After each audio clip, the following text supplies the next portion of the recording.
Sobre los rehenes, son 5 rehenes. Así es, al respecto, Amnistía Internacional ha hecho una declaración pública muy clara, muy contundente, donde le exige, usan la palabra, se exige la libertad inmediata e incondicional de los rehenes, así como el respeto por sus vidas, por supuesto.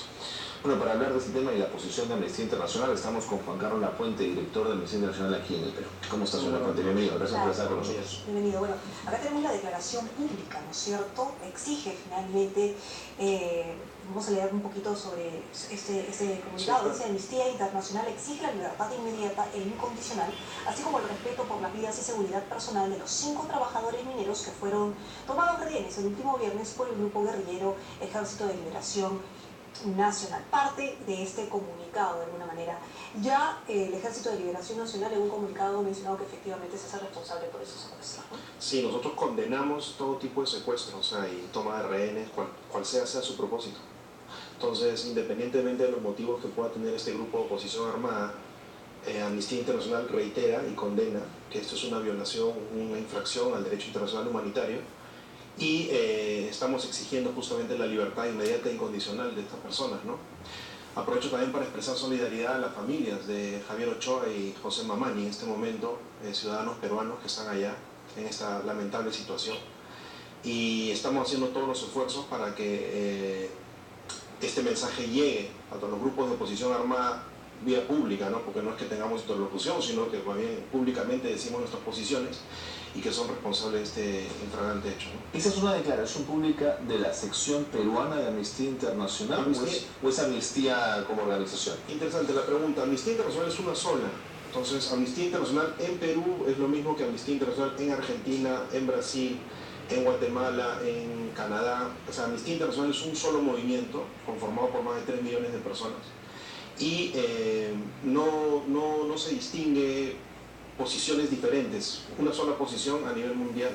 Estamos presentes en más de 150 países y territorios, y pues prácticamente somos una sola amnistía, ¿no? Pero había una línea en la que Amnistía no cuestionaba desde las secciones locales los temas locales, sino que venían desde las secciones de fuera.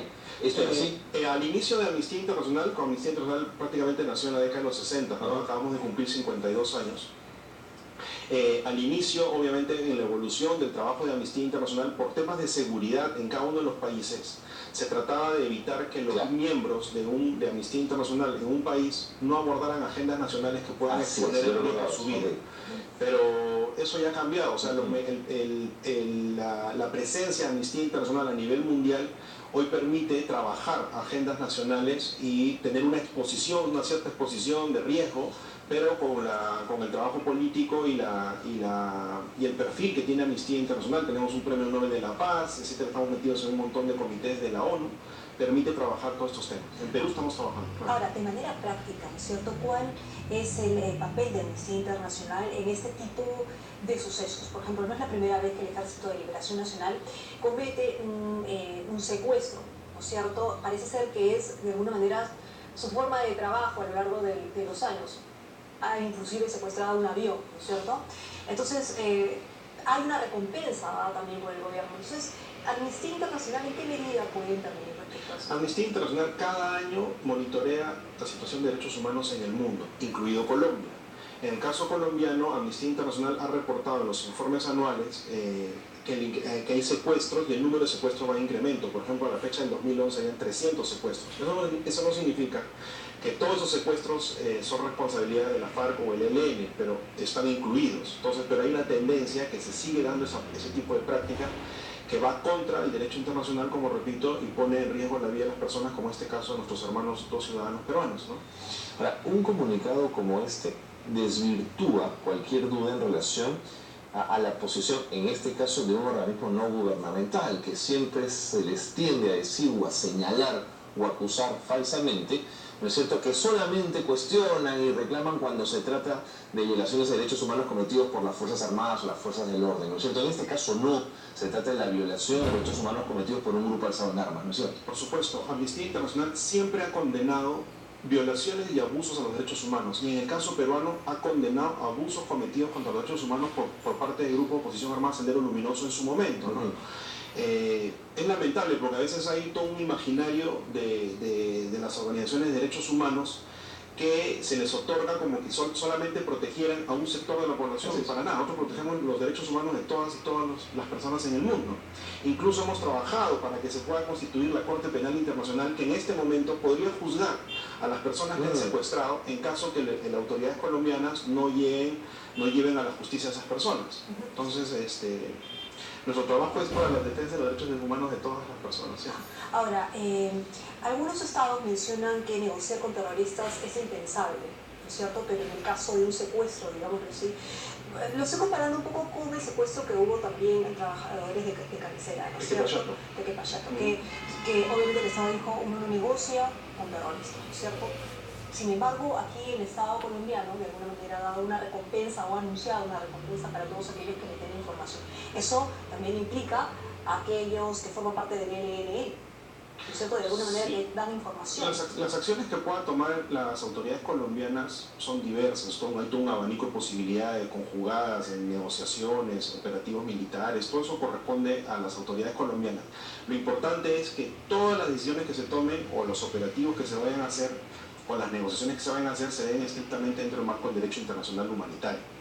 En el mundo se ha desarrollado un marco internacional para justamente este tipo de casos, para que no haya una desproporcionalidad en la toma de medidas de fuerza, para que se pueda garantizar la vida de la población civil. Entonces, el gobierno colombiano ha firmado muchísimos los convenios de Ginebra, los protocolos adicionales al convenio de Ginebra, que regulan, limitan, es un cuerpo normativo que limita la acción de operativos militares para proteger la población civil. Entonces, el gobierno colombiano está obligado a eso y nosotros no tenemos que decir qué es lo que tiene que hacer exactamente. Teniendo claro que son los terroristas del ELN quienes han vulnerado los derechos humanos. Por eso la exigencia de la declaración pública es que ellos tengan que liberar de manera inmediata e incondicional. Y no solo eso, hay un párrafo al final muy interesante donde ustedes hablan que se asegure de llevarlos ante la justicia, ¿no es cierto? Así es. Que puede tener dos lecturas, es decir, que así se les atrape, no se les ultime, sino que sean llevados ante la justicia legal. Este punto para Amnistía Internacional es central. Es importantísimo porque la lucha contra la impunidad es vital para garantizar la institucionalidad de un Estado de Derecho.